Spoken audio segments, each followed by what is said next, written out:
Mesdames, Messieurs, bonjour et bienvenue sur notre chaîne YouTube. L'information vous place au sommet du monde. Alors, si vous êtes nouveau, abonnez-vous et cliquez aussi sur la cloche de notification pour ne plus rien manquer. On commence. Eh bien, très chers auditeurs, nous sommes une fois de plus du côté du Mali, où nous avons le président de la transition, le colonel Assimi Goïta, qui évoque en effet le cas des 49 militaires ivoiriens avec son confrère du Burkina Faso, le président Paul-Henri Sandaogo Damiba.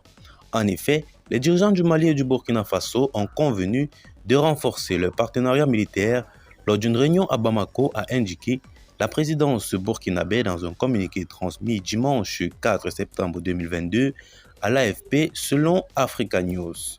Lors d'une visite amicale samedi du lieutenant-colonel Paul-Henri Sandaogo Damiba dans la capitale malienne Bamako, son premier voyage à l'étranger depuis son arrivée au pouvoir en janvier dernier, lui et le colonel Assimi Goïta ont convenu de mieux examiner et renforcer votre association militaire. Les deux pays ont l'intention d'unir leurs forces dans la lutte contre le terrorisme, indique le même communiqué. La présidence malienne a confirmé la nouvelle dans un communiqué séparé. Une insurrection djihadiste d'une décennie qui a commencé dans le nord du Mali puis s'est propagée à travers le pays, le Burkina Faso et le Niger, a tué des milliers de personnes et déplacé plus de 2 millions de personnes dans les trois pays, selon les estimations officielles. Plus tôt cette année, le Mali s'est retiré de la force militaire régionale du G5 Sahel pour combattre les insurgés qui comprenaient également le Burkina Faso, la Mauritanie, le Niger et le Tchad. Fin août, le Burkina Faso et le Niger ont exhorté le Mali à reconsidérer sa décision. Le même mois, la France retire ses dernières troupes de la longue mission Barkhane au Mali.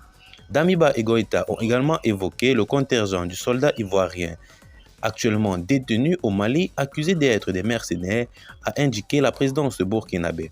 Samedi, le Mali a libéré 3 femmes sur les 49 soldats détenus depuis juillet. Damiba a refusé de commenter publiquement le différend. Il a attendu lundi à Abidjan.